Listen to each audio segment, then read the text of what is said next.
I always say sex can be playful and fun, but sex can get nasty. Sex is freedom. How do you expect someone to please you if you're unaware of places that turn you on? If you're unaware of what touch does to you in a space, then how do we then have the expectation that someone else is going to come and inhabit our bodies and please us? I know that the orgasm is kind of the end all be all of sex. It is once you have penetrative sex, it is like the Super Bowl. So when we take our clothes off, the only thing we want to hear is praise and adoration. When a man is into you, you're into him, and you're in love, and everything's great, they actually, truly, genuinely want to please you. What? Karli. Hey, how you doing? I'm doing great. I just want to tell you right now, and I know I just told you this, I am seriously fangirling you right now because you look so good. Oh, thank you. You are so sweet. You are beautiful. You're beautiful. Seriously, I love your shirt. Your shirt Thank is you. it's blowing me away right now. Anyway, Thank you. hey, thank you for being here. Thank you for having me. So excited. And again, before I get going and ask you all the questions, because I have just been chomping at the bits. I'm like, calm down, Charlene. You're gonna have a whole hour with her. It's gonna be fine. Before I just go right into it, can you introduce yourself and let us know a little bit about what you do?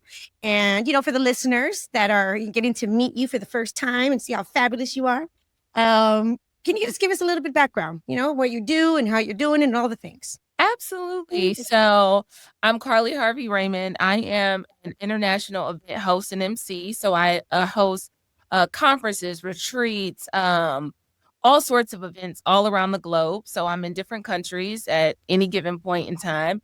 But also I'm an entrepreneur. I'm a wife and a mom. I have one son, and I am a certified sex educator.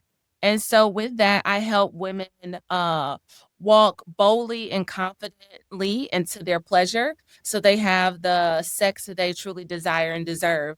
That when it's time to boldly say yes, they can say yes. And when it's time to say no, they can confidently say no. Oh, wow. That's okay. We're starting good here. Oh, wow. This is honestly, seriously, Karli, such an important subject. Yes. It just is. It's something for some reason, and I don't know. I want you to talk to me about this. It's a subject that we want to know about. It's a subject that we think about all the time for the most part, but it's something that a lot of people are uncomfortable. Yes. And I love.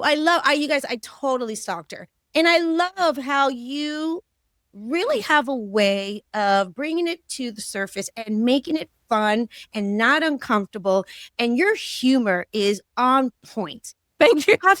Seriously, talk to me about that. Why is this subject so taboo sometimes? So, sex is just it's difficult for us to talk about because we didn't grow up. Most of us, like myself, grew up in a very religious home. I grew up in church. I grew up with parents who did not talk about sex. When I got the sex conversation, my mom said sex was for married people. Mm-hmm. That's the conversation I got around sex. And so I didn't grow up having easy, fluid conversations around sex, sexuality. But when I was 17, I was a peer educator for the Red Cross. And so even before I was sexually active, I was teaching people about how to have safe sex, but to protect themselves and show them what was possible when they, engaged in unsafe sexual activity and HIV and AIDS education. And so I did that at 17. And so even when I wasn't having sex, I was handing out condoms at school and saying like, hey, you need a condom? I got some in my trunk. So even when I was young, I was making the conversation easy around sex, even though it was difficult. So growing up in church, I grew up in purity culture. So I was taught to abstain from sex, to not have sex. But as a sex educator, what I know for sure is that when we educate not only young people, but even older people, you're able to make better decisions when it comes to your health and wellness, when it comes to sexuality and the choices that you make when you have a clear, comprehensive education around sex. And so for me, I help make the conversation easier. So I have very real, raw conversation. I use a lot of raw language at times. I love it. I love it. I love it. I love it. I always say sex can be playful and fun, but sex can get nasty. And so Yeah. that's the goal. At least, and so it can run the gamut. And so I want to touch people where they are. So, I've been told when I do my sex education classes for adults, they're like, well, Karli, it started off real like sex 101, then we jumped to 107 real quick. So yeah, so it's important for me. You guys know, seriously, get into her world, get into her content. You guys are just going to love it. It's so good. Okay, let me answer this. So you literally just told me right now that you were in the purity culture. Where did this come from at 17 years old that you are confident that talking about sex?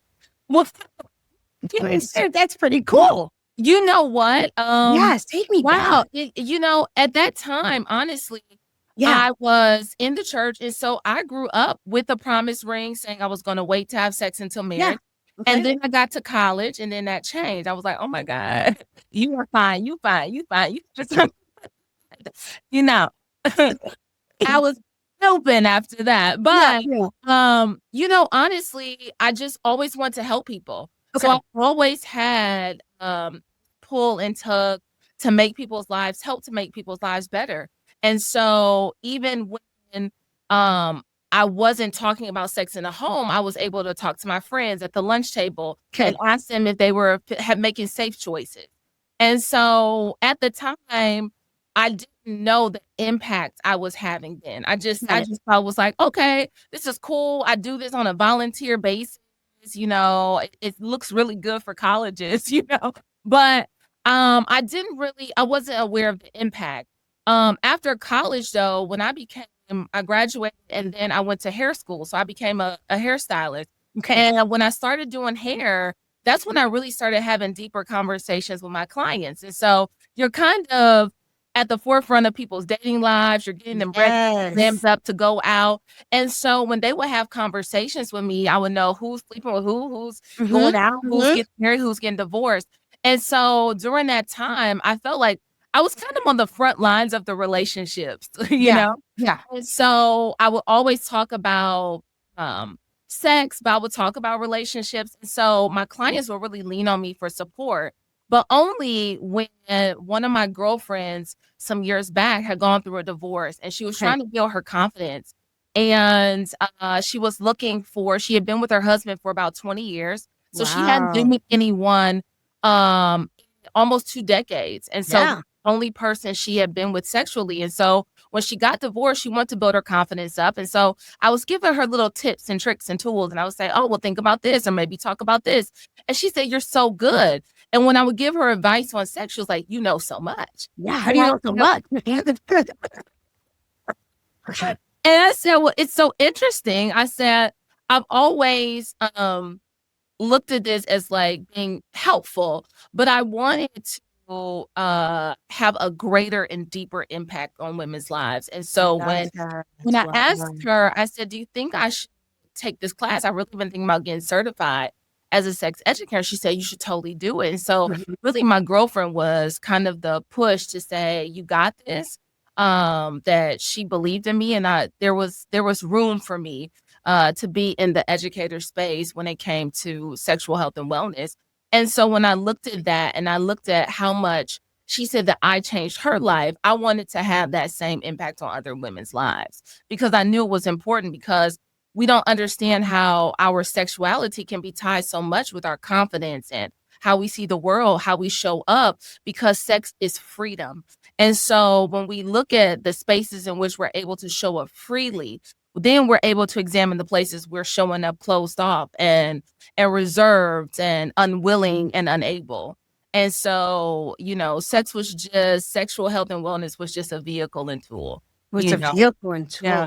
I'm going to take you back a little bit. You just said something that really resonated with me. Well, everything you're saying is resonating, but you just said, our sexuality and when you said in helping women, and our sexuality really is also a part of our confidence. Yes. Can we talk about that? Yes. Break that down for me for a second.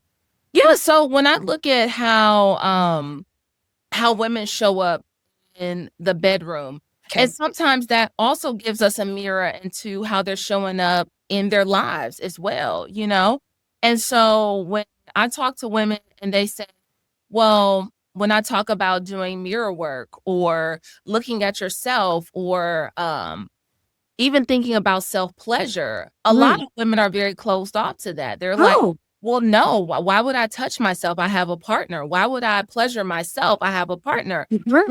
Well, how do you expect someone to please you if you're unaware of places that touch you want?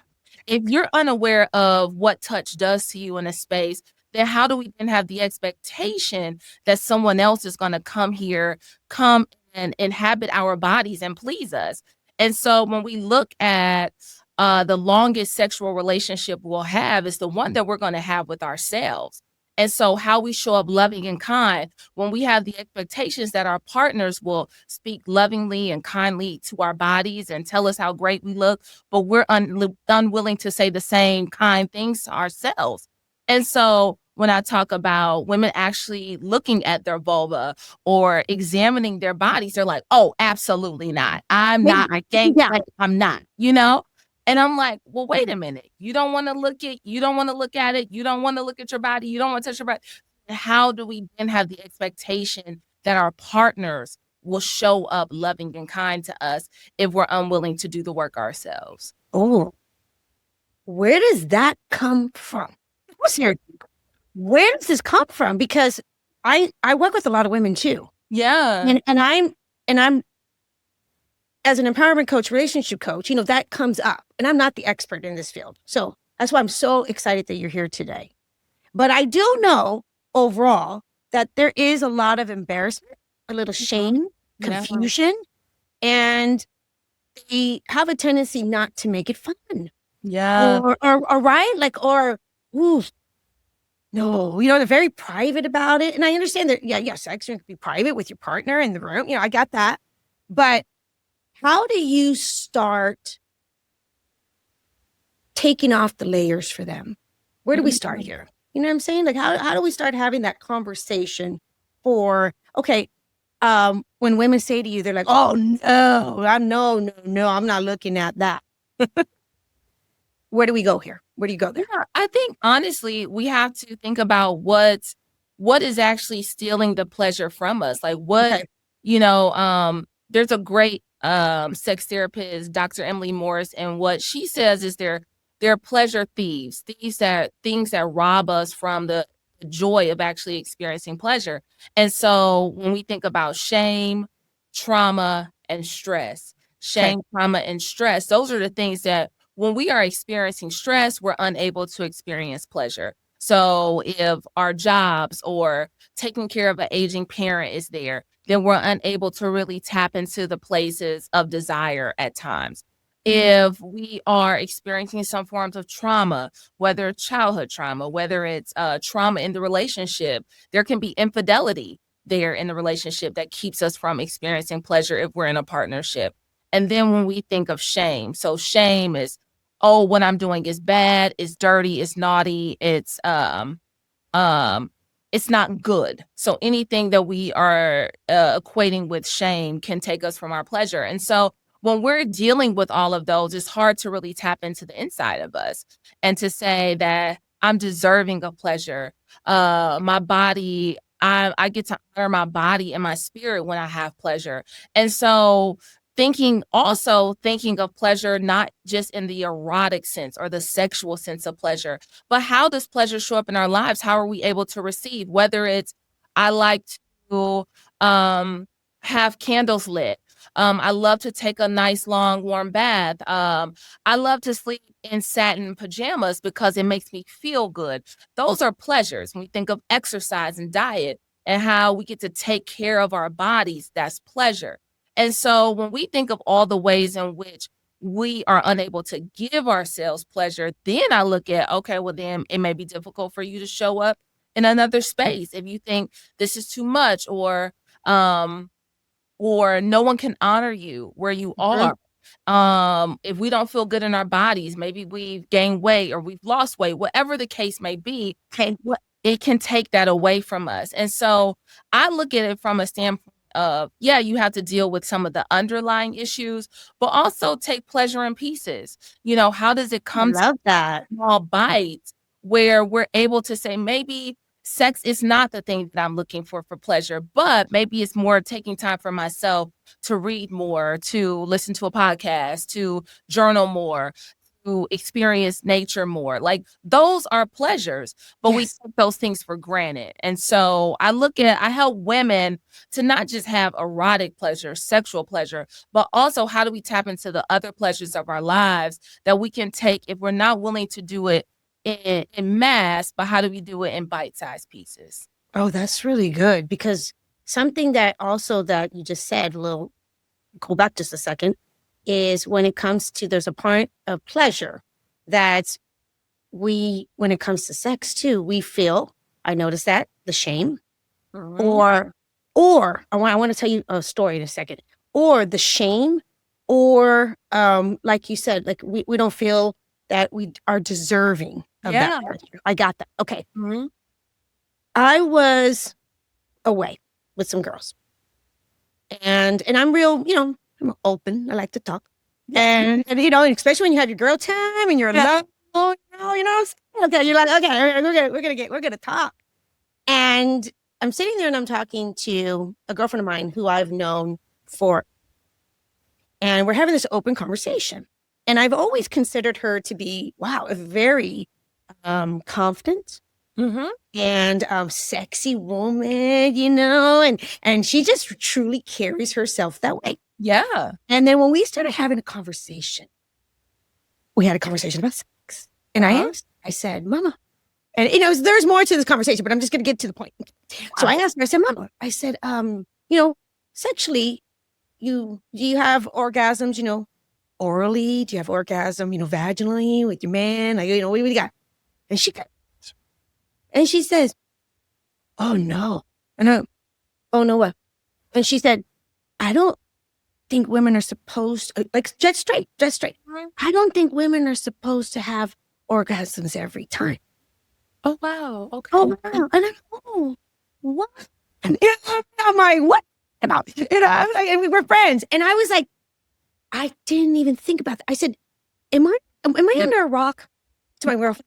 Like, where is that just you or what? And she said, no, I really don't feel like I don't think we're supposed to have orgasms. I'm like, Mama, I don't know. And I'm not even kidding you. I said, I'm going to be having a sex educator on in a couple weeks. I'm kidding you, Karli. I'm not playing with you. And I'm going to ask her this question.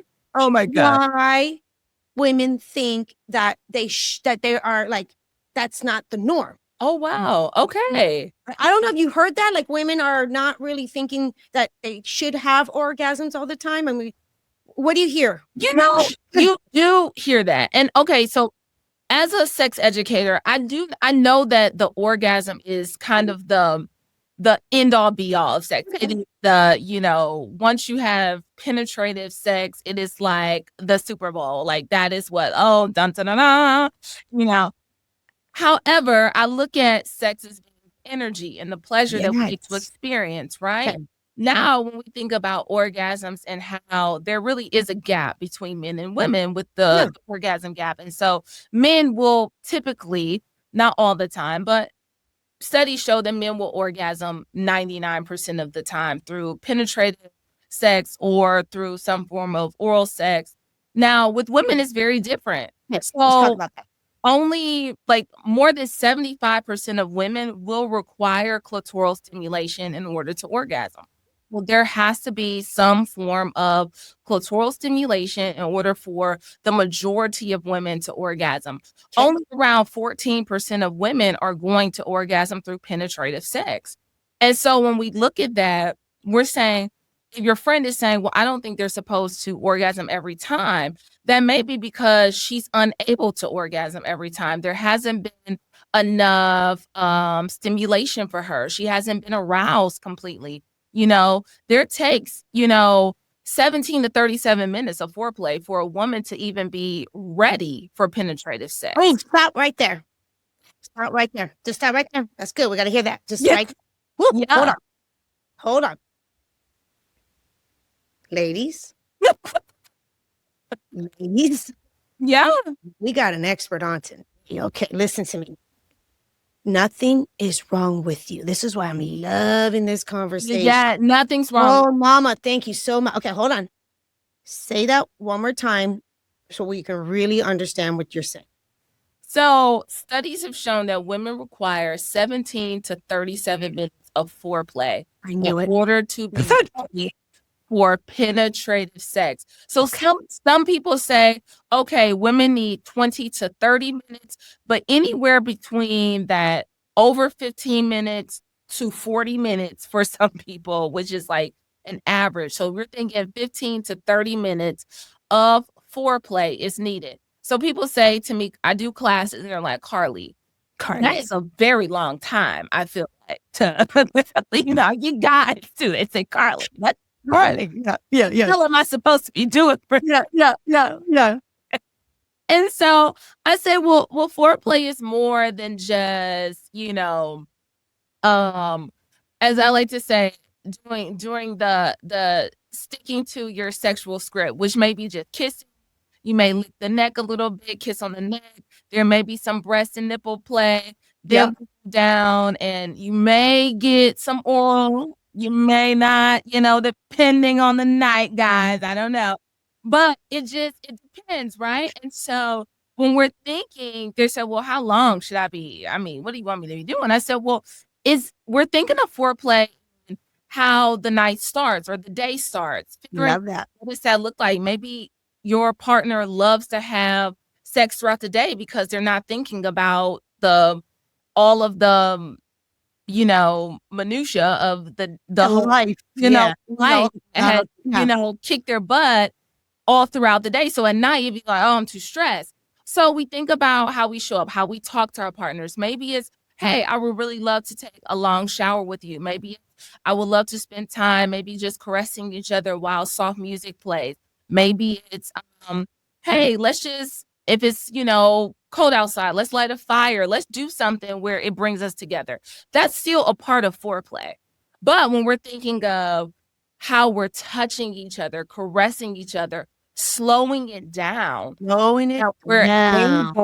However slow you're going, go slower. I promise you guys. I love it if you just slow it down even more. So, Karli, give us advice. Seriously, that is so good. How do we also, have that conversation with the man? Because he gets so excited and he wants to speed it up, and we're like, no, baby, slow it down. What do you like? Right? Like sometimes women don't talk to their guys and tell them that. Talk to me about that. Yeah. So, really, when we slow it down and we're saying, hey, maybe it's gently saying, softly saying, oh my God, I really love when you touch me and caress me softly because I feel so connected. I really want to kiss you more because it turns me on. I become wetter when you touch me more, like when you talk to me, when you whisper in my ear, like all of those things add to the experience. And so when we're thinking of heightening our sexual encounters with our partners and heightening those experiences, when we say to our partners, I really want to feel you touch me like this, and maybe you're guiding their hand. You're saying to them as you whisper in their ear, I really want to be touched like this. Can I show you? So now we're really taking control, but we're offering up suggestions in a way that is soft and gentle and sweet, just like most of us want to be talked to when we're trying to have there's some course correction involved. And so the compliment sandwich is always really good. I really love this because when you do this, it makes me feel great. I love when you touch me, it makes me feel more connected to you, because when you do, it turns me on even more, because I love when I get to make love to you. I love when I get to have sex with you. I love whatever the languages you choose to use, you know? And so, This is good. No. This is so good because what you're saying right now, we all need to hear, because not only when I was talking to my friend, I have so much content for you right now. okay. Not only, I'm not kidding you. Not only when I was talking to my friend, she says to me, she's like, you know, he gets a little cocky. He wants to think that he knows what, like I shouldn't tell him. And then I asked her, I said, well, how are you telling him? Mm-hmm. Like, how are you approaching him? And then she tells me, kind of like how she said it, it was nothing like you just said. Okay. And then so I'm like, girl. And so she's like basically like, no, she's not really able, or maybe she doesn't understand, right? I mean, after she's going to listen to this podcast and she's going to get it. But she's really frustrated because she's struggling, because she's like, and I think women go here.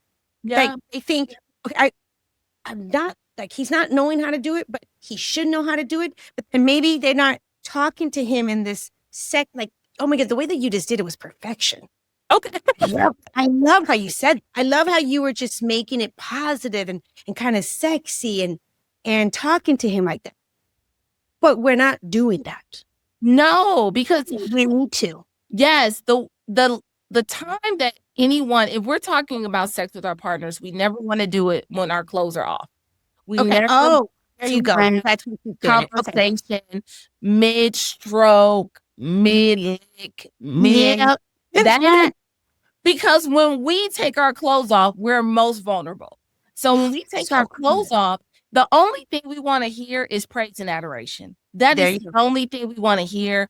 Unless you have a kink where you are into you're into that, that's fine. But if you, most people, they want to hear, oh, you look so sexy. Oh, you look so good. Oh, oh my God, your body's amazing. That's what we want to hear. So the moment we take our clothes off and we're vulnerable and we're sitting there in our birthday suit and someone says, oh, I hate when you do that. Oh, you're like, well, wait a minute, let me put my shit back on, because I don't think we need to do this now.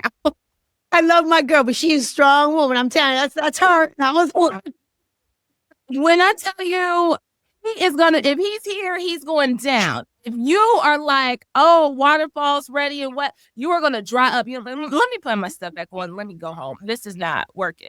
Or so this conversation needs to happen before. Yes, this is good. Okay. Always do it when a day when you all are out, life is great, you're having a wonderful day, you're feeling so good.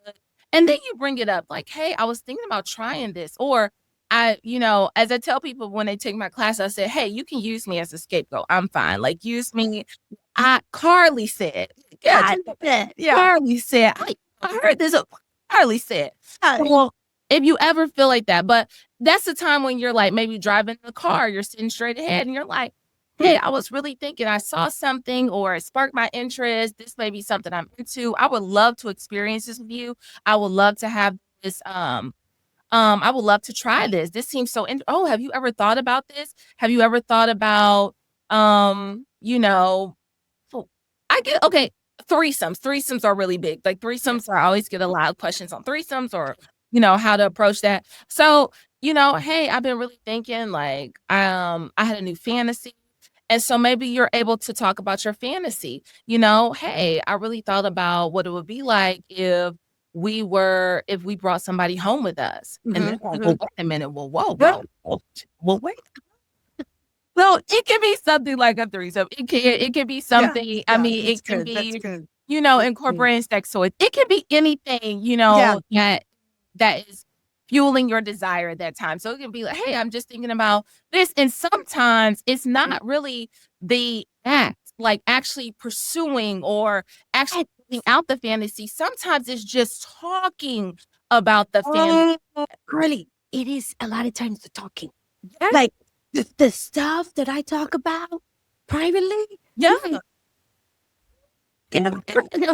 I want to say something to you. When it comes to our sexuality, and I want women to hear this, I would love for you to tap on this. When it comes to our sexuality, I always felt, of course, that it is a spectrum. Okay, it is a spectrum. What turns on individual human beings. Yeah. And there's really no rhyme or reason to it sometimes. It really is something, it's like almost a euphoric feeling and really like how you feel sexually sometimes and your vulnerability and your submissiveness or your aggressiveness. Like we all have like a different way, right? Yeah. It's okay. And a lot of people feel also that like something like, oh, that's a little too much. Or that's a little like something's wrong with them because, they feel they want to, and especially ladies, especially as strong women. Ooh, I know something about the strong women.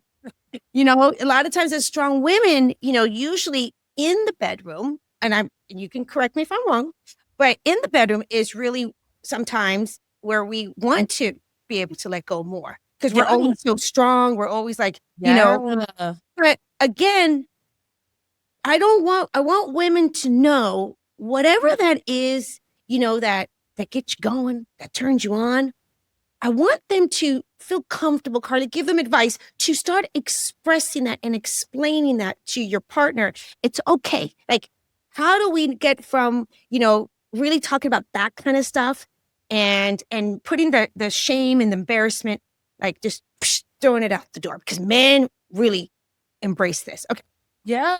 Is that you understand the question? Good. So Awesome. It's so many layers. Like, when you talk about women who may be very dominant in their lives, outside of the home, they may be, the boss chicks, they run businesses, they are in charge of teams and offices and all sorts of things.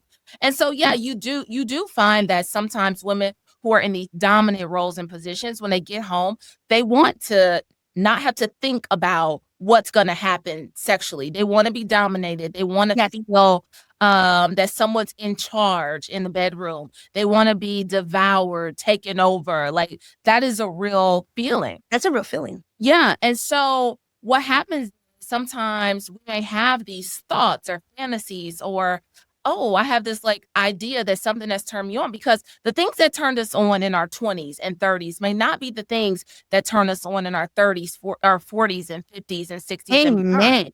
So how, he may have looked at you a certain way and you were ready to go when you were 25. Well, at 45, you require a little more time and attention. And that's you're like, I need a little warming up. Yeah. Yeah.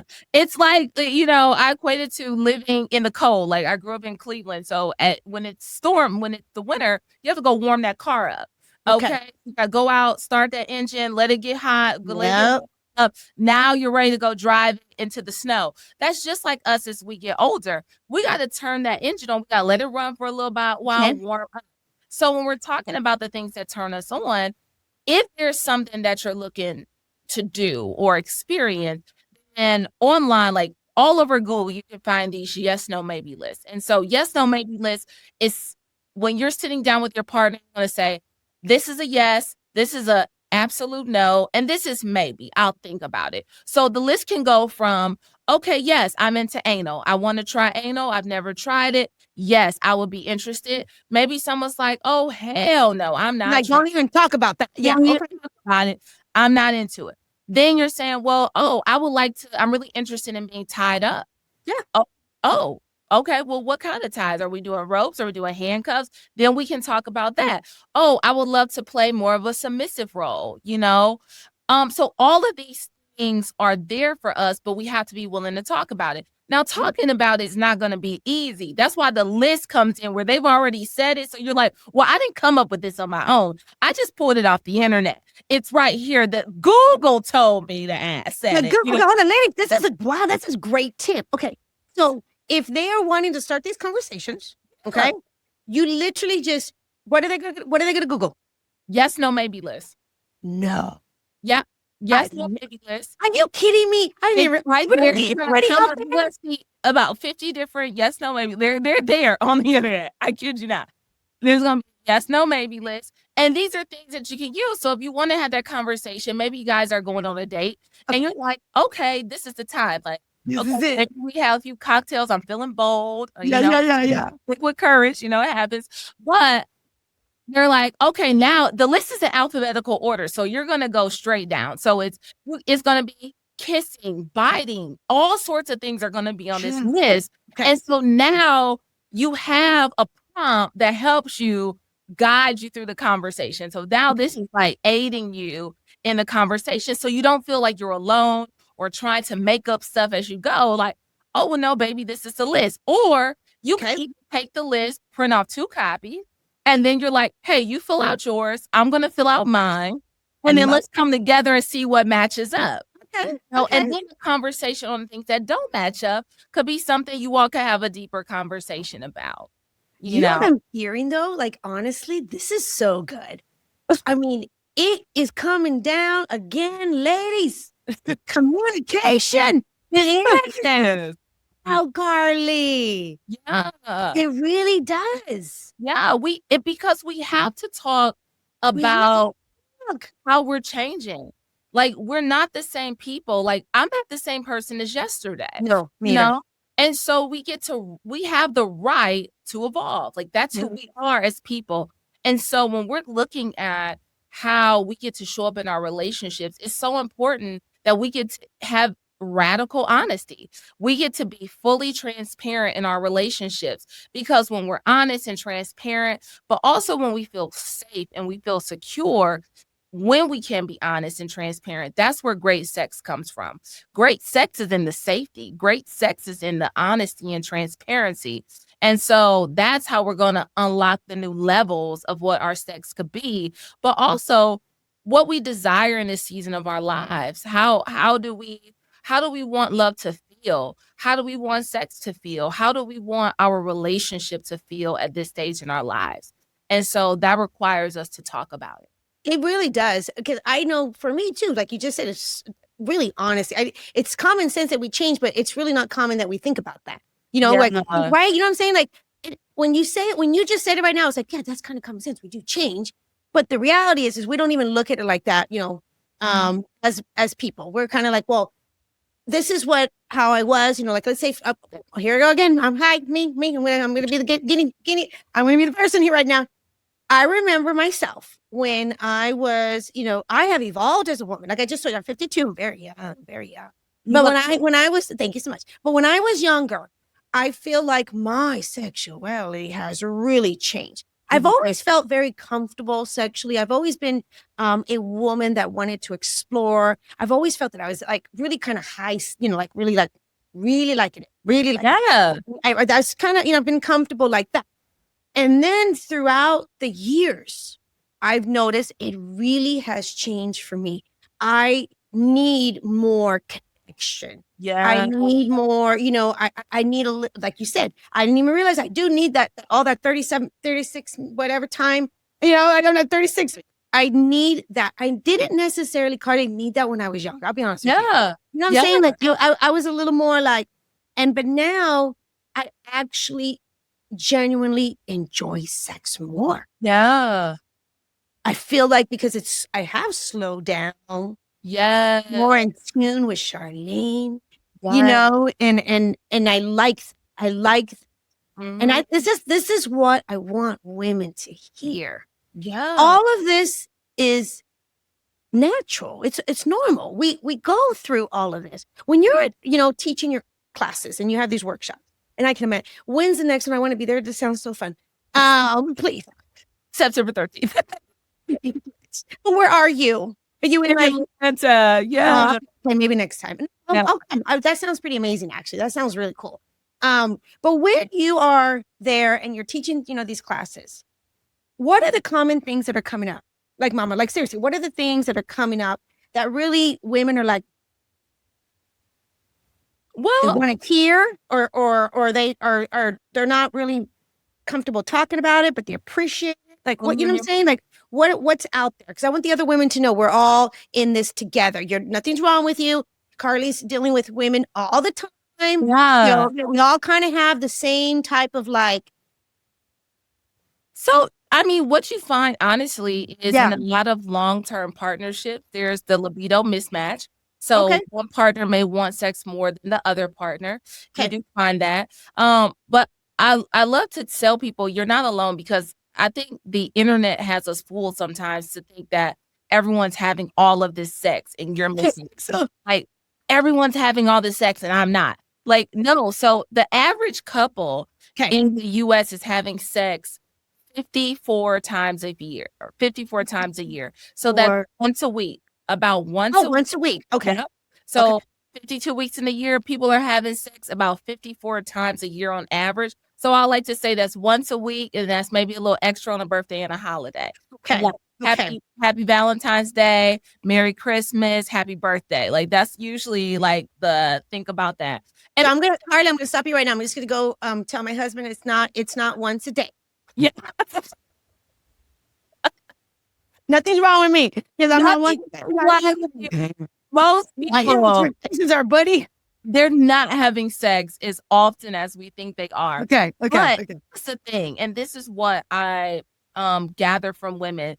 Okay. It's not that they women, and I love how Esther Perel says it. Women want sex worth wanting. And Mm. so women want sex worth wanting. So it's not that they don't desire sex, they desire quality sex. They desire quality intimacy. And so when we're thinking about women who are like, well, I would rather have the best sex of my life twice a year versus Amen. every day, that's what women are thinking. Versus sometimes some men, and not all, because there's a libido mismatch with men who don't want sex as much as their female partners. But they're like, some people are like, well, I would have sex every day. Like, I just want to feel the release. Like, I need to feel the connection every day. But some people are like, I would just rather have quality sex once a month, once every 2 months versus even the everyday. So you're definitely thinking about how much people are having sex. That's what I'm getting a lot of. Most women that I'm experiencing in class, they are just lacking intimacy. The intimacy. They're Yeah. lacking the connection. So when they're saying like, "Hey, I don't feel like I want to have sex with my partner," but when we dive a little deeper and we dig a little deeper at what's underneath that surface, most of them are saying, "Well, he's not talking to me. He's Yes. not connecting with me. He's not tapping into who I am now." And so that's what I'm hearing a lot of. I do hear, women would like a different type of performance level. Yeah. So, Okay. I got you. Sure. so longer and stronger sometimes, and not when I say longer, it's not penis size. Because I was like Karli. It does not take a lot of penis to get the job done, guys. I want to tell you the average size penis is 5 inches.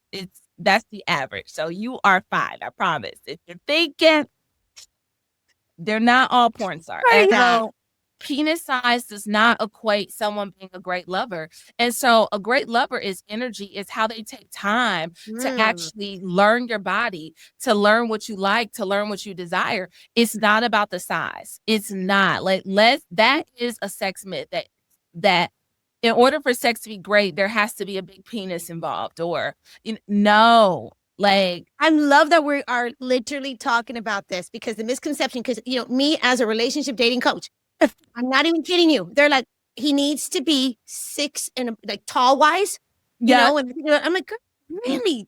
Is like seriously, if you find one and good, but that is not going. If you're looking at it like that, no, that doesn't mean just because the guy's tall, you're gonna have this really healthy, loving relationship. Come on, because you know what? Those 5'8"ers. Whoa, they're gonna be the most sexiest, loyal man too, right? Come on. They're gonna love the hell out of you, and I think that's part of it. So I think sometimes there is this misconception that if he's tall, dark, handsome, he's got a big penis. Oh, it's gonna be great. No, because maybe he has all of those things, but he doesn't take the time to get to know your body. Maybe he doesn't take the time to get to know exactly what you like.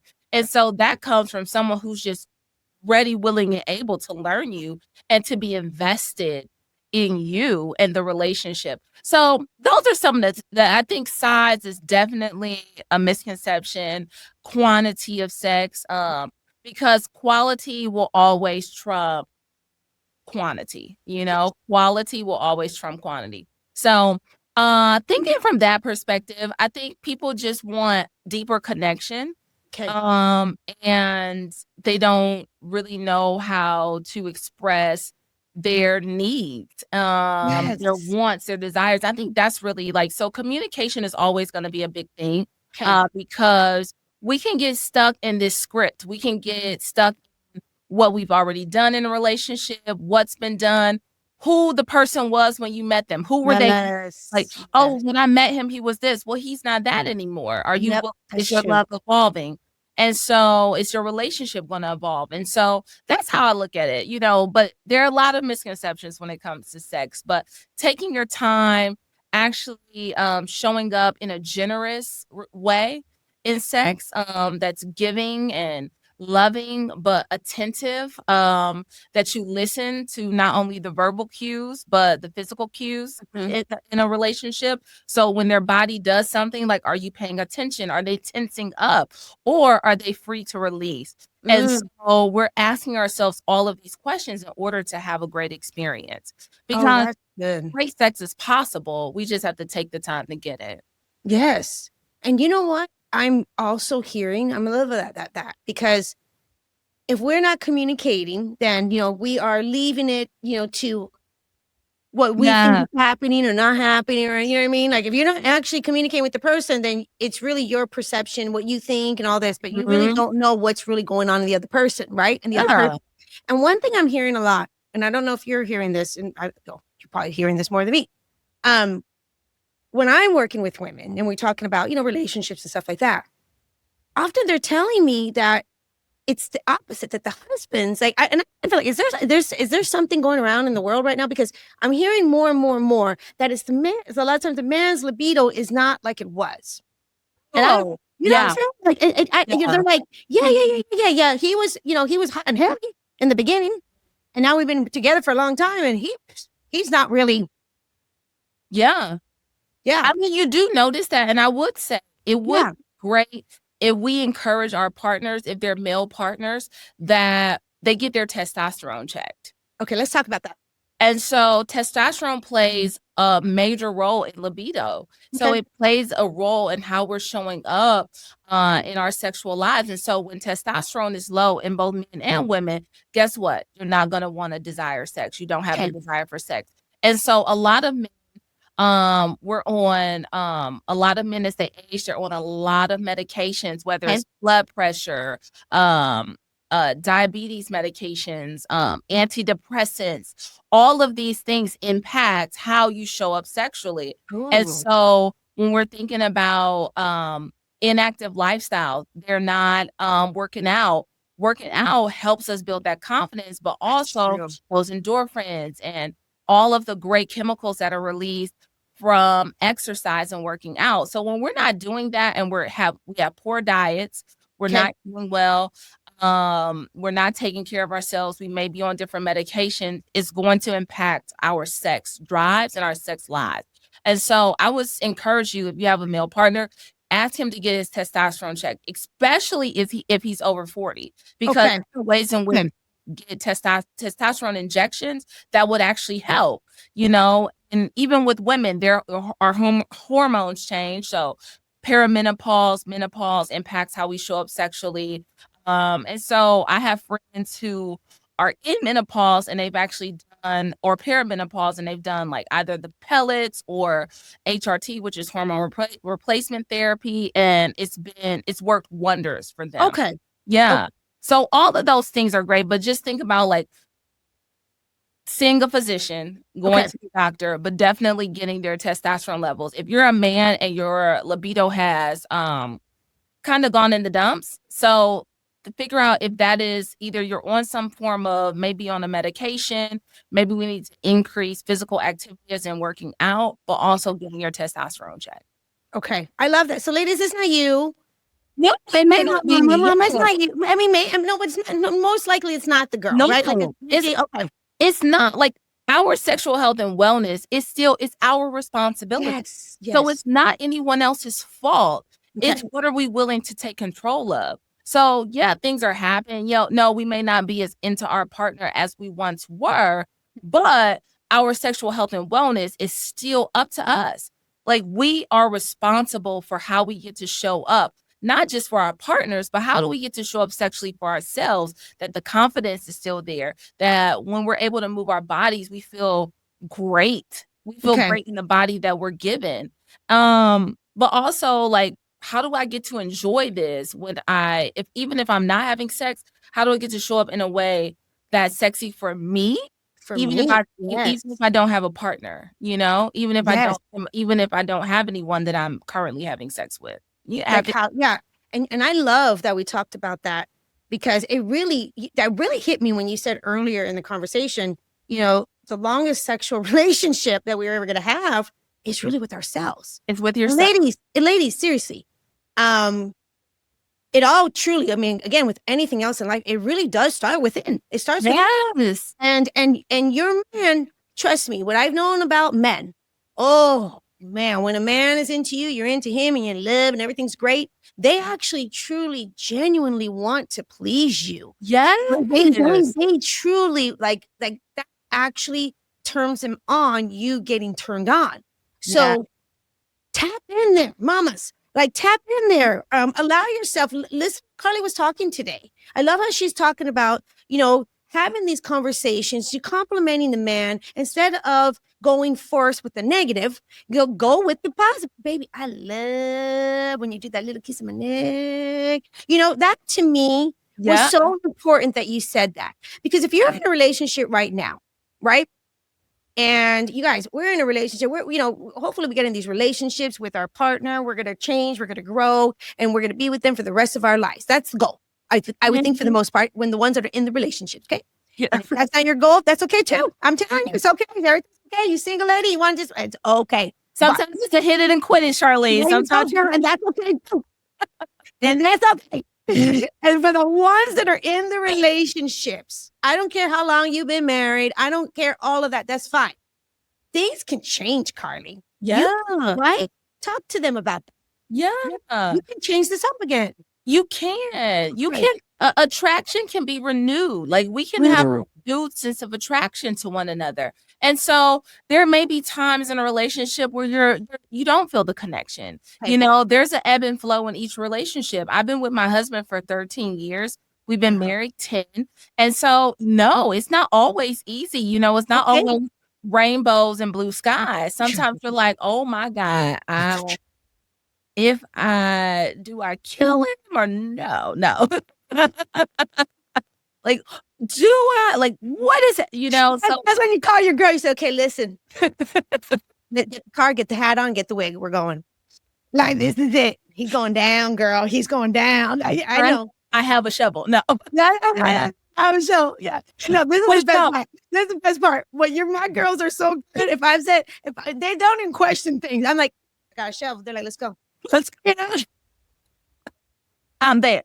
We're these long-term partnerships that, they're going to be like, change is inevitable. We're going to experience changes. And so, those times where you're not really feeling 100 about your partner, you don't like them, you're not, the love has, faded at times. You go in and out of love.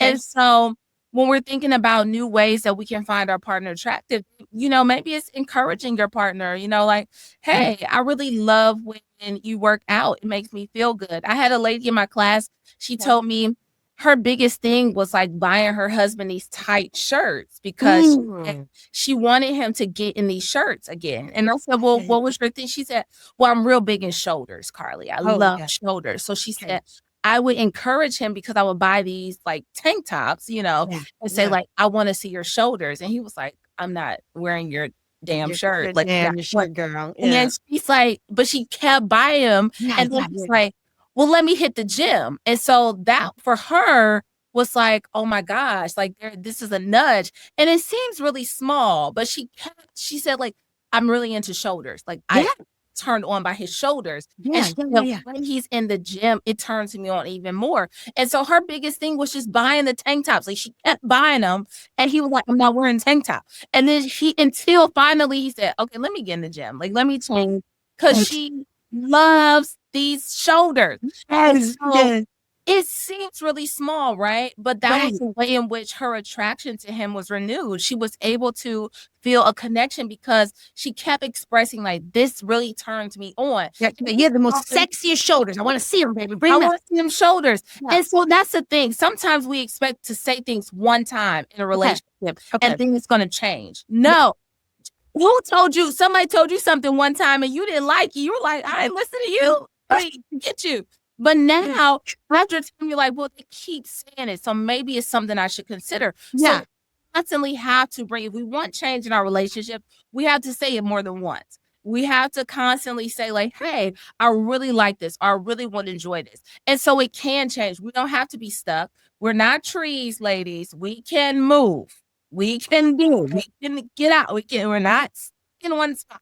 So you are not a tree. You're not planted by the water. All right. Get out there. If you want to see change, if you want to see your husbands or your men, buy a tank top. That's all I'm saying. No. Do we get in your world? Seriously, what do you got going on?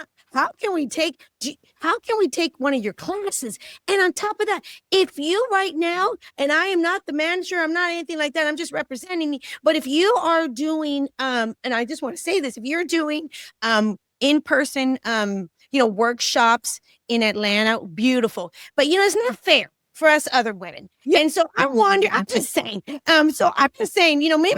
Karli, I'm just throwing it out there. I don't know if you're doing these workshops, if maybe there can be a virtual, option. Like seriously? I do virtual. I do. Okay, so how do we get in your world? So, what do we do? I'm on Instagram. I am Karli Raymond. I am Karli Raymond, KarliRaymond on Instagram. You can send me a message on Instagram. I respond to you. So if you want to send me a message and say, hey, I'm looking at booking a virtual class, and we can go over the schedule, see what works. And then you tell me how many people. We go over, the logistics and costs and all that. But yeah, I do virtual classes. Now, I would like to say my virtual classes are not as fun as my in-person class. I know. Yeah, it's so fun in person, but I do retreats and conferences all over. So if ever somewhere in your area, usually I'll post and let you guys know where I am. Let me know, because I'm here in we need you. Okay, so we're here in Arizona. So if you are doing anything here or anything like that, definitely reach out to me. I'll let the community know. Absolutely. I have a very active community, and I'm local too. So yeah, I'm just throwing it out there. You guys, isn't this awesome? Isn't she amazing? Oh, thank you. But yeah, just hit me up on Instagram. And if you want to book a class, I do virtual classes. I do them for girls. Some of my girlfriends, they book me for different events. They're in LA or they're in New York.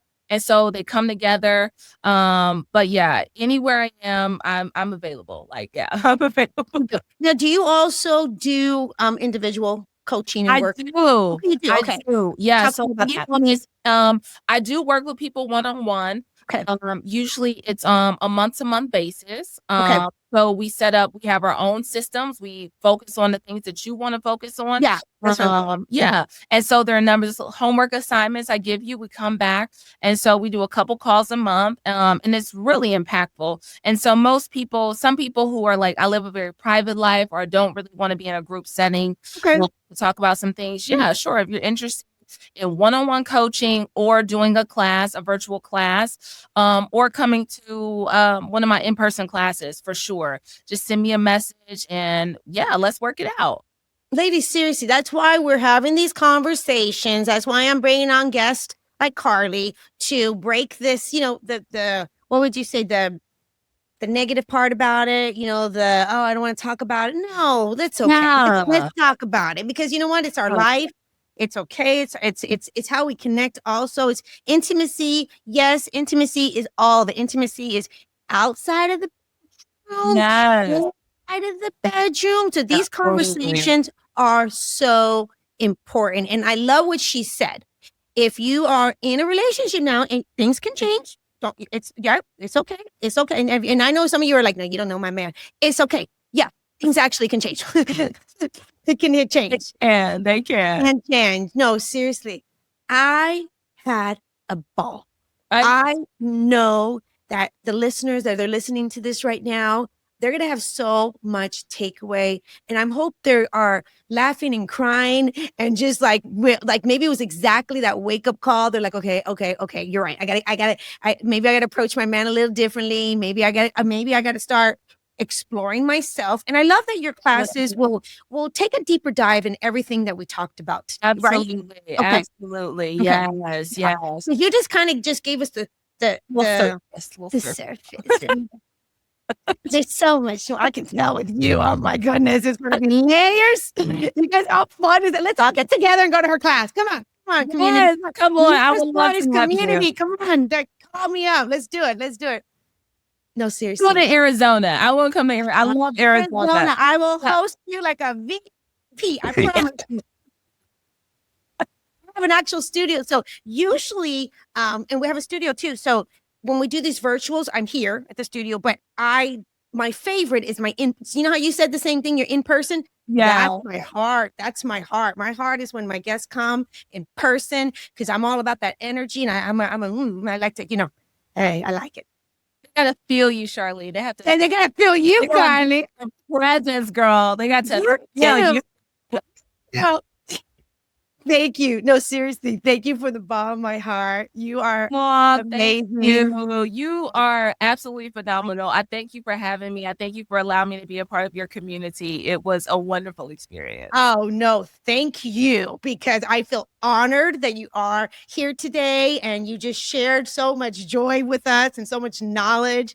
And I'm just so grateful for you, Karli. Seriously. Oh, thank you. Thank you. And you guys, and to next time, cheers to great love. If you're loving this podcast and these incredible conversations, please hit the subscribe button and leave a 5-star review. Don't miss an episode because each week I'll be bringing on guests and experts who will share their knowledge about love, dating, and relationships so you can apply it into your own life. I'll see you next week. And until then, cheers to great love.